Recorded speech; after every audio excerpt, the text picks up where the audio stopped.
जय माताजी, जय माताजी, जय भगवती, जय जगदंबा। हूँ साहित्यकार पौभा गढ़वी અને એક વિચાર આવે કે આ કળયુગ છે અને કળયુગ હંમેશા રૂપને ગ્રહણ કરે છે, સ્વરૂપને ગ્રહણ કરે છે। કોઈ રૂપાળી વસ્તુ જોવે એટલે એની પ્રત્યે માણસને મોહ લાગે છે। પછી બહુ સારી વસ્તુ હોય તોય ભલે, પણ મોહ એના પ્રત્યે લાગે છે કે બહુ સુંદર દેખાતું હોય। અને આમ ગણો તો રૂપની કોઈ કિંમત નથી, ગુણની કિંમત છે। માણસ કેટલો રૂપાળો છે એ જરૂરી નથી, કેટલો ગુણવાની છે એ જરૂરી છે। કારણ કે ગુણ છે ને એ માણસને હાચવે છે, જ્યારે રૂપ છે એ માણસને હાચવવું પડે। કોઈ રૂપ હોય તો એ રૂપને આપણે હાચવવું પડે, પણ ગુણ હોય ને તો ગુણ આપણને હાચવે છે। એટલે રૂપ કરતાં ગુણ ચડિયાતું છે, રૂપ કરતાં ગુણ વધારે જરૂરી છે।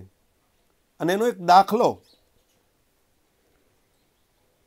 ગમે એ મંદિરે તમે જાઓ તો એક બાજુ હનુમાનજી છે, એક બાજુ ગણપતિ છે। આ બેમાંથી એકય રૂપાળા નથી, પણ બે ગુણના ભંડાર છે, જેથી ગમે એ મંદિરે જતા પ્રથમ પૂજા એ બેયની થાય છે અને ત્યાર પછી દેવી દેવતાઓને આપણે નમન કરી શકીએ છીએ। પણ પ્રથમ તો ગણપતિ અને હનુમાનજીને પૂજવું પડે। બીજી વાત કે તમારી પાસે બહુ સારી રૂપાળી ગાડી હોય પણ અંદરનો ગુણ ન હોય તો શું કામનું? તમારી પાસે ગમે એટલું સુંદર હોય પણ સુંદર કરતા સ્નેહ ચડિયાતો છે। જો સ્નેહ ન હોય, પ્રેમ ન હોય, ભાવ ન હોય તો એ બધું નકામું છે। દાખલા તરીકે એક માં છે એ બાળકને ઘોડિયાની માલપા નાખી હુરાવી અને આડીઓળી કામે વહી ગઈ હોય અને એ છોકરું રોવા માંડે, એ છોકરું એટલું બધું રોવા માંડે કે બીજી ઘણી બાઈઓ હાજર હોય, ઘણા બહેનો હાજર હોય, એ તેડીને છાનું રાખવે તો એ છાનું ન રહે, પણ એની માં આવીને તેડે તો છાની રહી રહે। હવે છોકરાને માના પ્રેમની જરૂર છે। એની પાસે ધીરુભાઈ અંબાણીના ઘરના કોકિલાબેનને ઊભા રાખો તો એ છોકરું છાનું ન રહે। શું કામ? કે પૈસા છે એની પાસે, પૈસામાં નંબર 1 છે, પણ પૈસાને છોકરાને કાંઈ લેના દેના નથી। અથવા તો રૂપાળીમાં રૂપાળી બાઈ ઐશ્વર્યા રાયને તમે ઊભી રાખી દો તોય છોકરું છાનું ન રહે, કારણ કે રૂપને છોકરાને કાંઈ નથી, સ્નેહ જરૂરી છે। તમારે જો ધડકારા બંધ કરવા હોય, તમારે શાંતિ જોતી હોય તો સ્નેહ મેળવો, રૂપ કે રૂપિયા નહીં। જરૂરી છે, એ બે જરૂરી છે, પણ શાંતિ જેટલું નહીં।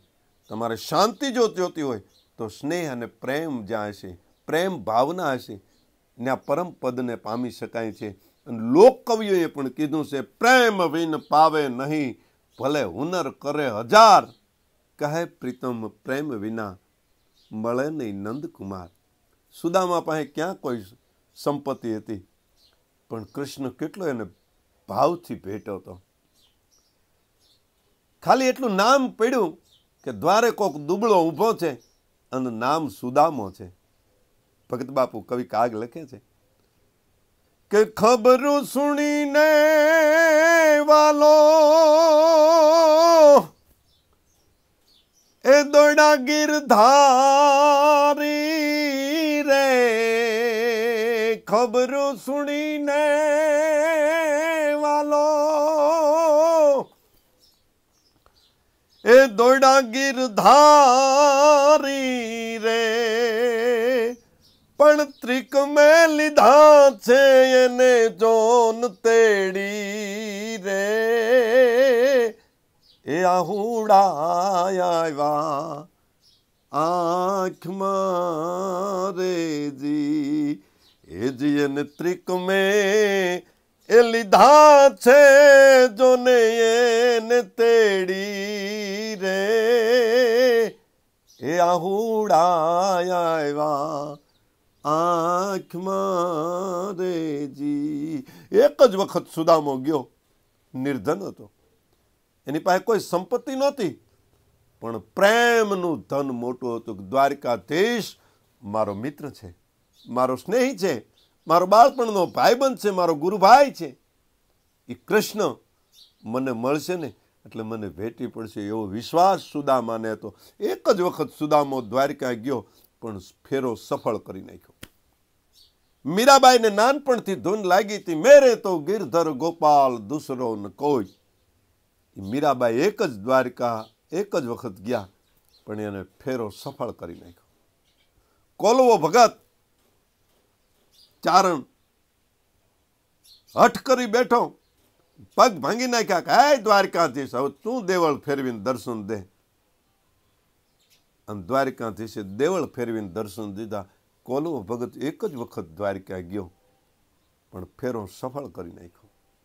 એમ પ્રેમ, સ્નેહ અને ગુણની જરૂર છે, રૂપિયાની નહીં.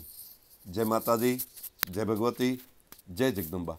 અને આવી કંઈક વાતો, હુંવાણની વાતો, સારી વાતો, જે જોઈ છે નજરે એવી વાતો, દુહા, છંદ, લોકગીતો અને મેઘાણીની લખેલી વાર્તાઓ સાંભળવા માટે પૌભા ગઢવી યુટ્યુબ ચેનલને સબસ્ક્રાઈબર કરો, કોમેન્ટ આપો અને શેર જરૂર કરો, જેથી મોજ આપના મિત્રો પણ માણી શકે.